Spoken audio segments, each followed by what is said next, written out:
ইতিহাসের সাক্ষী হলো দেশ। প্রথমবার ট্রাইব্যুনাল থেকে সরাসরি সম্প্রচার, মানবতা বিরোধী অপরাধের বিচার।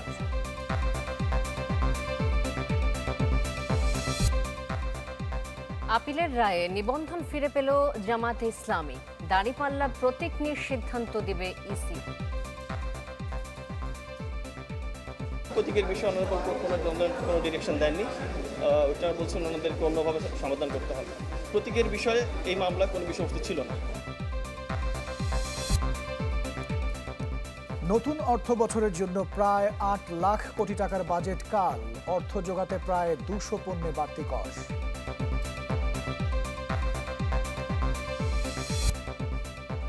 অর্থনীতিতে গেম চেঞ্জার হতে পারে চীনা বিনিয়োগ। বাংলাদেশকে উৎপাদন হাব করার আহ্বান ডক্টর ইউনূসের।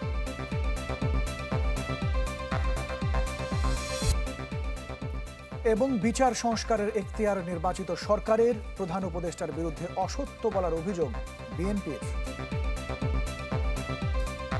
পুরো খবর। ইতিহাসের সাক্ষী হলো দেশবাসী। প্রথমবার আদালত থেকে সরাসরি সম্প্রচার করা হয়েছে বিচার কাজ। ঐতিহাসিক দিনটিতে শেখ হাসিনা সহ ৩ জনের বিরুদ্ধে মানবতা বিরোধী অপরাধের অভিযোগ আমলে নিয়েছেন ট্রাইব্যুনাল। গ্রেফতারি পরোয়ানা জারি করেছেন হাসিনা ও আসাদুজ্জামান খান কামালের বিরুদ্ধে। জুলাই জুড়ে হত্যাযজ্ঞ চালাতে কি করেছিলেন শেখ হাসিনা তা যখন ট্রাইব্যুনালে তুলে ধরেন চিফ প্রসিকিউটর, তখন এজলাসে পিন পতন নীরবতা। দেশের ইতিহাসে প্রথমবারের মতো সরাসরি সম্প্রচার হওয়া এই বিচার হয়তো দিল্লিতে বসে দেখছিলেন সাবেক প্রধানমন্ত্রী। শুরুতে আওয়ামী লীগের দুঃশাসন, ফ্যাসিবাদী হয়ে ওঠার প্রেক্ষাপট তুলে ধরেন চিফ প্রসিকিউটর। 13টি ভলিউমে 8,500 পৃষ্ঠার অভিযোগপত্র তুলে ধরা হয় গুম, খুন ও নির্যাতনের বর্ণনা।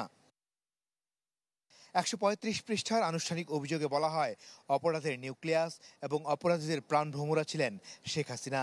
গ্যাং অফ ফোর হিসেবে ওবায়দুল কাদের, আসাদুজ্জামান খান কামাল, সালমান এফ রহমান ও আনিসুল হকের নাম আদালতে তুলে ধরেন তাজুল ইসলাম। জানান তাদের নির্দেশনা, পরিকল্পনা উস্কানিতে সারা দেশে চালানো হয়েছে নির্বিচারে হত্যাযজ্ঞ। শেখ হাসিনার উপরোক্ত উস্কানিমূলক বক্তব্যের প্রেক্ষিতে তৎকালীন সরকারের স্বরাষ্ট্রমন্ত্রী আসাদুজ্জামান খান কামাল, তৎকালীন আইজিপি চৌধুরী আব্দুল্লাল মামুন তাদের অধীনস্থ আইন শৃঙ্খলা বাহিনীর সদস্যদের নিরীহ নিরস্ত্র আন্দোলনকারীদের উপর সশস্ত্র আক্রমণ চালানোর নির্দেশনা প্রদান করেন। এই সকল সশস্ত্র আক্রমণের ধারাবাহিকতায় 5ই আগস্ট 2024 পর্যন্ত সারা দেশে 1.5 সহস্রাধিক মানুষকে হত্যা করা হয়, 25 সহস্রাধিক মানুষকে গুরুতর জখম করা হয়। আনুষ্ঠানিক অভিযোগে আরও বলা হয় রাজনৈতিক সিদ্ধান্তে আওয়ামী লীগ, যুবলীগ, ছাত্রলীগ ও 14 দল যে মানবতা বিরোধী অপরাধ করেছে তাতে সন্ত্রাসী সংগঠন তাদের বলা যায়। যেহেতু আওয়ামী লীগ, যুবলীগ, ছাত্রলীগ সহ তাদের অঙ্গ সংগঠন এবং 14 দলীয় জোট রাজনৈতিক সিদ্ধান্ত নিয়ে নিরীহ নিরস্ত্র ছাত্র জনতার উপরে যে মানবতা বিরোধী অপরাধ সংগঠন করেছে তাদেরকে ক্রিমিনাল অর্গানাইজেশন বা অপরাধী সংগঠন হিসেবে গণ্য করার শামিল। এদিকে শেখ হাসিনা সহ 3 জনের সর্বোচ্চ শাস্তি ও সম্পত্তি বাজেয়াপ্তের আবেদন করেছে প্রসিকিউশন। শেখ হাসিনা ও আসাদুজ্জামান খান কামালের বিরুদ্ধে নতুন করে গ্রেপ্তারি পরোয়ানা জারি করেন ট্রাইব্যুনাল। বিচারের মাধ্যমে একটা সমাজে শান্তি এবং স্থিতিশীলতা প্রতিষ্ঠিত হয়। আগামীর বাংলাদেশ যে অন্ধকার অতীত থেকে বেরিয়ে এসেছে এবং বাংলাদেশ যে নতুন করে পুনরুজ্জীবনের স্বপ্ন দেখছে, এই বিচার শেষ হওয়ার মাধ্যমে সেই পুনরুজ্জীবনের স্বপ্ন বাস্তবায়ন হবে বলে আমরা বিশ্বাস করি। চিফ প্রসিকিউটর বলেন প্রতিশোধমূলক নয়, বিচার হবে প্রমাণ নির্ভর, যেন নতুন বাংলাদেশে আর ফ্যাসিবাদী এই শক্তি ফিরে আসতে না পারে। আপনাদের সবাইকে ধন্যবাদ। মাসুদুর রহমান, চ্যানেল 24, ঢাকা। দেশ জুড়ে তোলপাড় ওয়ালটন ফ্রিজ কিনে আপনিও হয়ে যেতে পারেন মিলেনিয়ার। জামাতের নিবন্ধন ফিরিয়ে দিতে নির্বাচন কমিশনকে নির্দেশ দিয়েছেন আপিল বিভাগ। বাতিল করা হয়েছে হাইকোর্টের রায়। এতে ভোটের মাঠে আর কোনো বাধা থাকলো না দলটির। তবে দাঁড়িপাল্লা প্রতীকের বিষয়ে সিদ্ধান্ত নেবে নির্বাচন কমিশন। আপিল বিভাগে চূড়ান্ত রায় না হলেও হাইকোর্টের রায়কে ভিত্তি ধরে 2018 সালের 8 ডিসেম্বর জামাতের নিবন্ধন বাতিল করে দেয় নির্বাচন কমিশন। তৎকালীন ইসি সচিব হেলাল উদ্দিনের অতি উৎসাহে জামাতের এই নিবন্ধন বাতিলে তখনকার চেম্বার বিচারপতি শামসুদ্দিন চৌধুরী মানিককেও ঢাল হিসেবে ব্যবহার করেন তিনি। এরপর ভোটের রাজনীতিতে আর নিজ ব্যানারে আসতে পারেনি জামাত। সবশেষ ছাত্র জনতার আন্দোলনের সময় এর দায় জামাতের উপর চাপিয়ে নিষিদ্ধ করা হয় দলটিকে। তবে সব হিসেব পাল্টে যায় 5 আগস্ট। শেখ হাসিনা পালিয়ে যাওয়ার পর নিবন্ধন ফিরে পেতে ফের আপিল বিভাগের দ্বারস্থ হয় জামাত। বেশ কয়েকদিনের শুনানি, পাল্টা শুনানির পর রোববার রায় ঘোষণা করলেন আপিল বিভাগ। সর্বোচ্চ আদালত জামাতের নিবন্ধন ফিরিয়ে দেওয়ার নির্দেশ দেন। পলিটিক্যালি মোটিভেটেড পিআইএল বা রাজনৈতিক উদ্দেশ্যে দায়েরকৃত মামলার মাধ্যমে জামাতের নিবন্ধন কেড়ে নেওয়া হয়েছিল। আজকের এই রায়ের মাধ্যমে বহুদলীয় গণতান্ত্রিক এবং অংশগ্রহণমূলক সংসদ প্রাপ্তি নিশ্চিত হল। আজকে মাননীয় আপিল বিভাগ হাইকোর্টের যে রায় ছিলেন এই রায়কে বাতিল ঘোষণা করেছেন। তবে জামাতের নিজস্ব প্রতীক দাঁড়িপাল্লার বিষয়ে ইসিকে সিদ্ধান্ত নেওয়ার ক্ষমতা দেওয়া হয় আপিল বিভাগ থেকে। প্রতীকের বিষয়ে অনারেবল কোনো ডিরেকশন দেননি। ওইটা বলছেন ওনাদেরকে অন্যভাবে সমাধান করতে হবে। প্রতীকের বিষয়ে এই মামলা কোনো বিষয়বস্তু ছিল না। রায়ের পরপর ইসির আইনজীবী জানান, পূর্ণাঙ্গ রায় পাওয়ার পর এ বিষয়ে সিদ্ধান্ত নেবে নির্বাচন কমিশন। এখন অর্ডারটা পাওয়ার পর ইলেকশন কমিশনকে আমি জানাবো, তারপর ওনারা অর্ডারটা দেখে ইলেকশন কমিশন ব্যবস্থা নেবেন। জামাতের নিবন্ধন বাতিল চেয়ে 2009 সালে হাইকোর্টে রিট করেছিল বাংলাদেশ তরিকত ফেডারেশনের সৈয়দ রেজাউল হক চাঁদপুরি সহ 25 ব্যক্তি। মাসুদুর রহমান, চ্যানেল 24, ঢাকা। এবারে 2025-26 অর্থ বছরের বাজেটের খবর।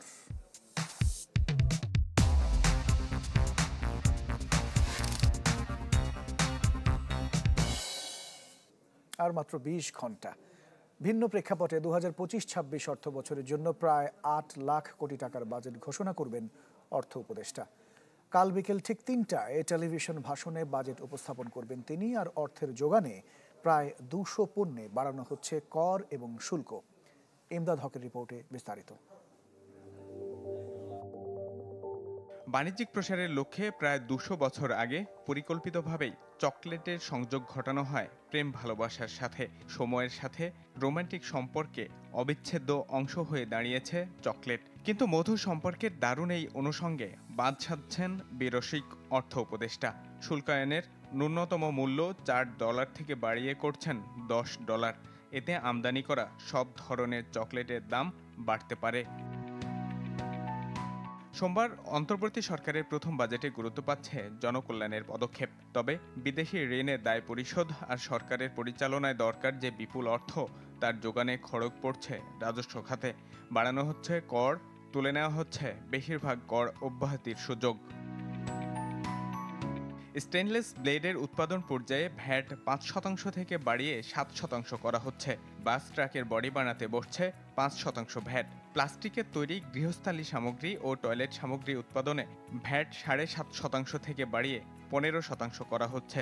দেশীয় টেক্সটাইল মিলে উৎপাদিত সুতার ভ্যাট প্রতি কেজিতে $3 থেকে বাড়িয়ে $5 করা হচ্ছে। লিপস্টিক আমদানির ক্ষেত্রে শুল্ক $20 থেকে বাড়িয়ে করা হচ্ছে $40। দাম বৃদ্ধির তালিকায় রয়েছে বিদেশি খেলনা, মার্বেল গ্রানাইট, মোটরযান সহ প্রতিদিনের জীবনে ব্যবহার করা অন্তত 200 পণ্য।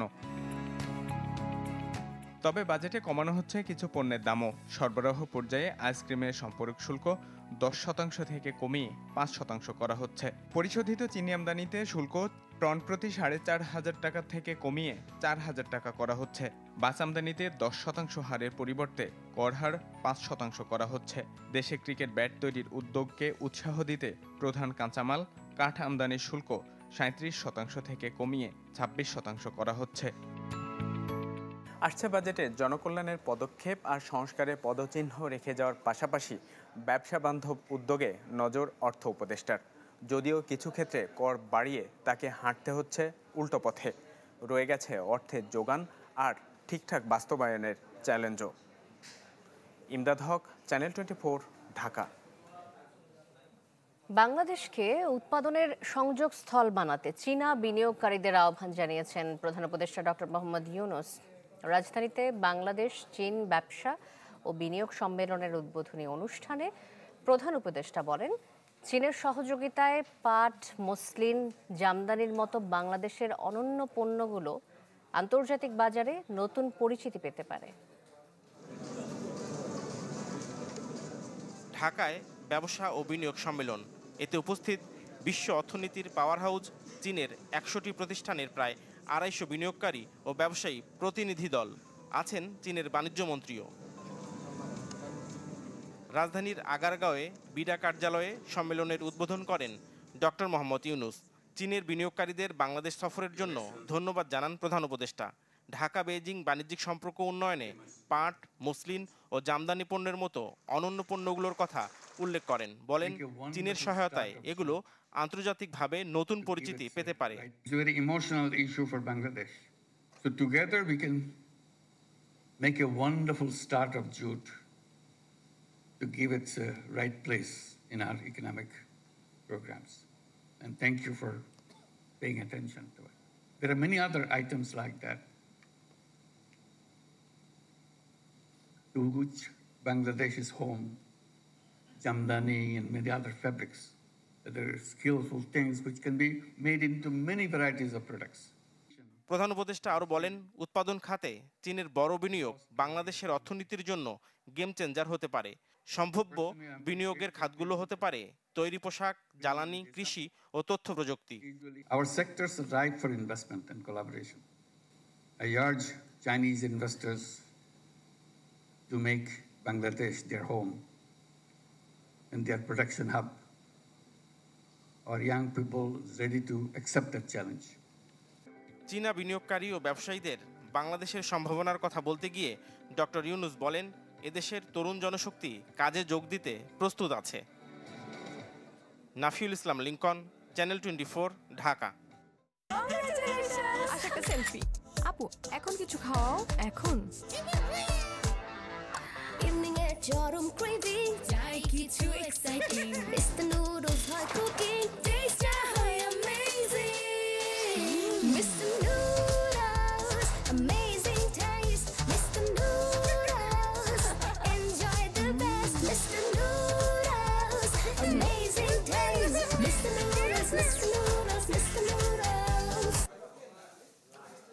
নির্বাচন নিয়ে মিথ্যাচার করেছেন প্রধান উপদেষ্টা, এমন অভিযোগ বিএনপি নেতাদের। রাজধানীতে আলাদা অনুষ্ঠানে তারা বলেছেন, গণতন্ত্রের জন্য অতীতে যাদের কোনো ত্যাগ ছিল না তারাই এখন রাজনৈতিক দলগুলোকে গণতন্ত্রের সবক দিচ্ছে। দাবি করেছেন বিতর্কিত উপদেষ্টাদের বাদ দিয়ে তত্ত্বাবধায়ক সরকারের আদলে উপদেষ্টা পরিষদ গঠনের।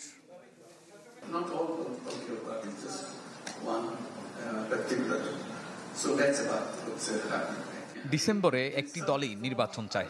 জাপান সফরে প্রধান উপদেষ্টার এমন মন্তব্যের পর ভোট নিয়ে সরকারের সঙ্গে অনেকটা মুখোমুখি অবস্থানে বিএনপি।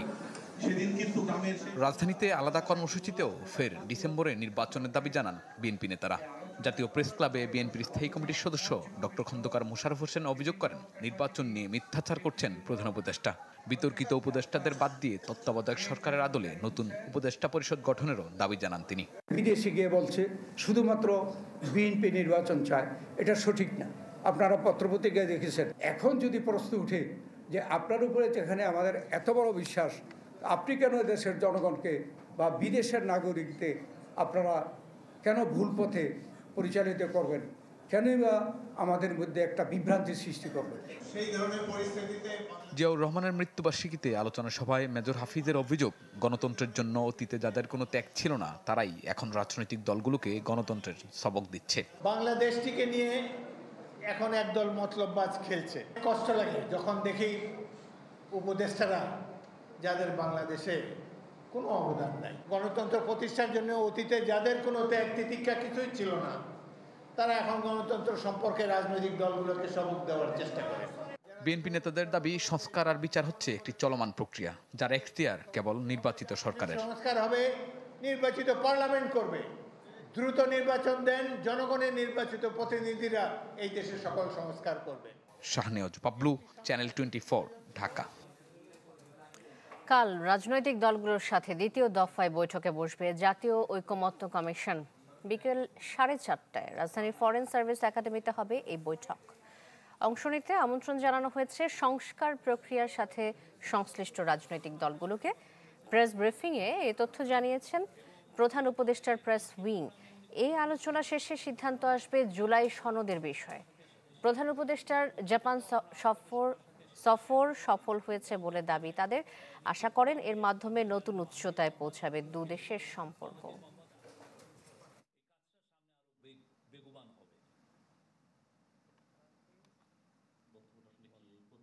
দ্বিতীয় দফা যে আলোচনা যেটা আগামীকাল থেকে শুরু হচ্ছে, এটা খুব শিগগিরই শেষ হবে এবং এই আলোচনাটা শেষে ওনারা জুলাই চার্টার যেটা নিয়ে কাজ করা হচ্ছে সেই বিষয়ে একটা সুস্পষ্ট ঘোষণা দিতে পারবে। বাংলাদেশ জাপানের মধ্যে যেই সম্পর্ক, এটা আমরা মনে করি যে এই সফরের পরে একটা নতুন উচ্চতায় উঠবে।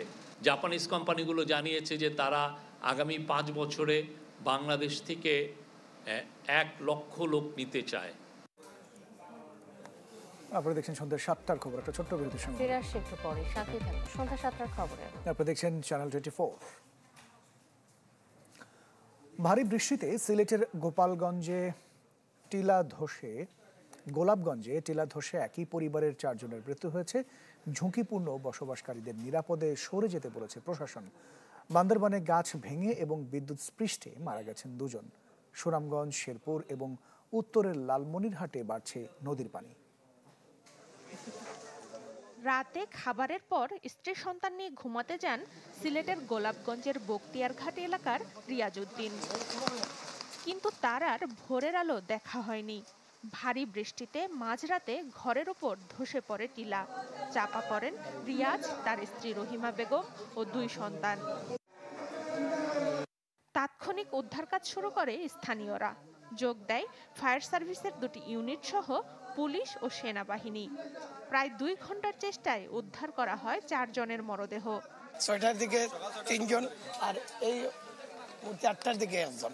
দাফন কাফনের জন্য ক্ষতিগ্রস্ত পরিবারকে 50,000 টাকা নগদ দিচ্ছেন, বলেছেন যে এটা প্রথম কিস্তি, পরবর্তীতে ওনারা যদি বরাদ্দ পান আরও এই পরিবারকে সহায়তা করবে। আমরা তাদের মৃতদেহের শ্রুতল রিপোর্ট প্রস্তুত করে তারা ময়নাতদন্ত ছাড়া লাশ দেওয়ার আবেদন করেছে। আমরা তাদেরকে ময়নাতদন্ত ছাড়া লাশ দাফনের অনুমতি দিয়ে আমরা যাচ্ছি। এদিকে বান্দরবানে ঝড়ে গাছ ভেঙে পড়ে ও বিদ্যুৎ স্পৃষ্টে মারা গেছেন 2 জন। আর টানা বৃষ্টিতে পাহাড় ধসে লামা সোয়ালক সড়কে বন্ধ হয়ে যায় যান চলাচল। সব পানি ভরে গেছে, একদম গাছপালা পাহাড় সব ধসে পড়ে ভেঙে পড়ছে। আমরা ব্যবসা বাণিজ্য করতে পারতেছি না, পাহাড়ের দিকে মাল নিতে পারতেছি না ওই রাস্তা খারাপ হওয়ার কারণে। অন্যদিকে ভারী বৃষ্টিতে সিলেট ও মৌলভীবাজার শহরে দেখা দেয় জলাবদ্ধতা। একই অবস্থা সৃষ্টি হয় বন্দরনগরী চট্টগ্রামে। মুরাদপুর, বদ্দারহাট, বায়োজেট সহ নানা এলাকা তলিয়ে যায় পানিতে। কোথাও কোথাও পানি ঢুকে পড়ে বাসাবাড়িতেও। এখানে সবসময় মসজিদে যায়, পানি যদি কাঁচরা থাকে তাহলে মানুষ নামাজ কিভাবে পড়বে? এই দুর্ভোগের জন্য আমরা আসতে পারি না, প্রচুর কষ্ট হয়, একদম বিষাক্ত পানি। আমাদের অনেক সময় অনেক চুলকায়। না, আমরা সার্কিট যাইতে পারি না, কোনো বাজারে যাইতে পারতেছি না, কোনো কাজকর্ম করতে পারতেছি না এই পানির লেগে। এছাড়া পাহাড়ি ঢল আর বৃষ্টিতে সিলেট, মৌলভীবাজার, সুনামগঞ্জ, শেরপুরে নদ নদীর পানি বাড়ছে। আতঙ্কে উত্তরের তিস্তাপাড়ের মানুষও। সানজিদা শান্তা, চ্যানেল 24। বাংলাদেশের দক্ষিণ পূর্বাঞ্চলে মিলিটারি অপারেশন জোন ঘোষণা নিয়ে ভারতীয় সংবাদ মাধ্যম নর্থ ইস্ট নিউজে প্রকাশিত মিথ্যা সংবাদের প্রতিবাদ জানিয়েছে ISPR। বিবৃতিতে আন্তঃবাহিনী জনসংযোগ পরিদপ্তর জানায়, কক্সবাজার থেকে বান্দরবান পর্যন্ত মিলিটারি অপারেশন জোন ঘোষণা নিয়ে প্রচারিত খবরটি পুরোপুরি মিথ্যা। এটি উদ্দেশ্য প্রণোদিত, যার লক্ষ্য বাংলাদেশের অভ্যন্তরীণ স্থিতিশীলতা বিনষ্ট করা এবং সশস্ত্র বাহিনীর ভাবমর্যাদা ক্ষুণ্ণ করা।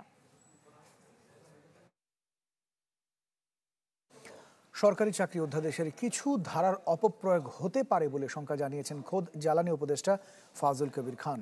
সচিবালয়ে আন্দোলনকারীরা স্মারকলিপি দিতে গেলে এই শঙ্কার কথা জানিয়েছেন তিনি। কি সংশোধন আনলে অধ্যাদেশটি গ্রহণযোগ্য হতে পারে তা ভেবে দেখতেও বলেছেন তিনি।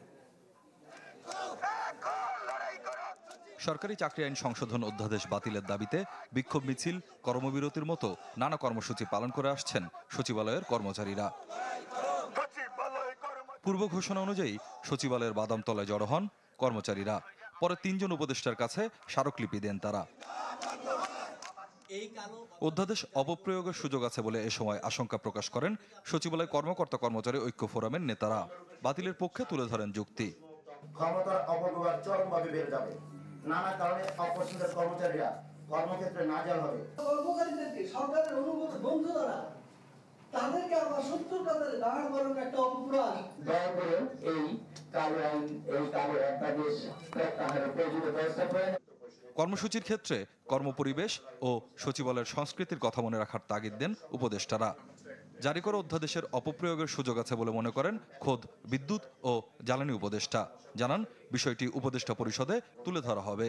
উপদেষ্টা পরিষদের কয়েকজনের নজরে এই জিনিসটা আনছি যে এখানে কিছু প্রভিশন আছে যেগুলো অপপ্রয়োগের সম্ভাবনা আছে। একটা তো হচ্ছে যে এটা বাতিল করতে হবে, এটা একটা পজিশন। আরেকটা পজিশন হতে পারে যে এই যে অধ্যাদেশটার যে অপপ্রয়োগের যে সম্ভাবনা আছে সেগুলোকে অ্যাড্রেস করা যায় কিনা, তো সেটাও আপনারা একটু যদি মাথায় রাখেন তাহলে ভালো হয়। আশা করব যে আপনারা আইন কানুন মেনে এবং সচিবালয়ের যে কালচার, দীর্ঘদিনের যে কালচার, মানে সেই কালচার অনুসারে করবেন। সচিবালয়ের কর্মপরিবেশ আপনারা যথাযথ রাখবেন। বন পরিবেশ উপদেষ্টাও কর্মচারীদের দাবি উপদেষ্টা পরিষদকে জানানোর আশ্বাস দেন। অপব্যবহারও যেমন না ঘটে এটাও যেমন জরুরি, শৃঙ্খলাও তেমন থাকে সেটাও সেরকম জরুরি। কাজে আপনাদের কথাগুলো শুনলাম, আপনারা এটুকুন মনে রাখবেন যে কথাগুলো শুনে কনভে করা হবে। অধ্যাদেশ বাতিলের দাবিতে সোমবার তথ্য এবং স্থানীয় সরকার উপদেষ্টার কাছে সচিবালয় কর্মকর্তা কর্মচারী ঐক্য ফোরামের স্মারকলিপি দেওয়ার কথা আছে। স্বপ্নিল শাহরিয়ার শিশির, চ্যানেল 24, ঢাকা।